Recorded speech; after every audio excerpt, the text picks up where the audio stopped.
যাতে আমাদের সাথে ভালো থাকতে পারো। কারণ কেন বললাম, যারা হচ্ছে ধরো আমি যদি কারো ব্লগ দেখি তাদের খারাপ সময় আমার খুব মন খারাপ লাগে যে ওদের বিপদটা না হলেও পারতো।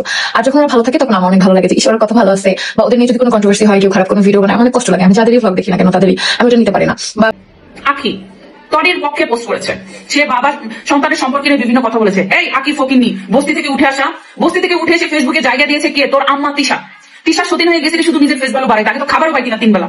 এখন মানুষের ওই একটা বাচ্চা করে না, তোর মতো সাপড়িদের এই বর্ষা, তনি, আখি, তোদের মতো সাপড়িদের না, মানে মানুষের সাথে পেট বাঁধায় বাচ্চা জন্ম দেয়, তারপরে সেই বাচ্চা নিয়ে সিম্পাথি নিতে তোদের একটু বুক কাঁপে না? তোদের অস্ত্র এটা যে যারটার সাথে শুয়ে যাবো, বাচ্চা জন্ম দেবে, সেই বাচ্চা নিয়ে সিম্পাথি অর্জন করবো।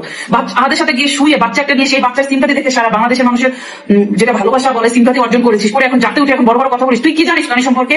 তোর ফিরিতে বের করবো কিন্তু 24 ঘন্টা। তুই নতুন কোনো বিজনেস শুরু করতে, সেটা নিয়েও মানে ভাবতেছি। দেখা যাক কি কি করতে পারি, কতদূর আগাইতে পারি। তোমাদের দোয়ায় ইনশাল্লাহ নতুন একটা বিজনেস স্টার্ট করার ইচ্ছা আছে নতুন বছরে। এখন আর ডিসেম্বরে না, জানুয়ারিতে। তো কতটুকু পারি দেখি, তোমাদেরকেও জানাবো। তোমরা আমাদের পাশে থাকবে, এভাবেই দোয়া করো আমাদের জন্য। আলিশা কুটুকে নিয়ে যাতে সবসময় আমরা ভালো থাকতে পারি, পুরো সবাইকে নিয়ে, আমাদের যারা যারা আছে সবাইকে নিয়ে। আসলে শেষ পর্যন্ত যারা থাকে তারাই হচ্ছে ভালোবাসার মানুষ, আপনজন। তো তোমরা আর হচ্ছে আমাদের পরিবারই হচ্ছে আমাদের আপনজন।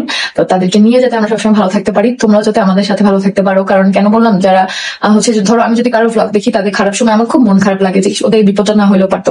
আর যখন ওরা ভালো থাকে তখন আমার অনেক ভালো লাগে যে ঈশ্বরের কথা ভালো আছে, বা ওদের নিয়ে যদি কোনো কন্ট্রোভার্সি হয়, কেউ খারাপ কোনো ভিডিও বানায়, আমার অনেক কষ্ট লাগে। আমি যাদেরই ব্লগ দেখি না কেন তাদেরই আমি ওটা নিতে পারি না।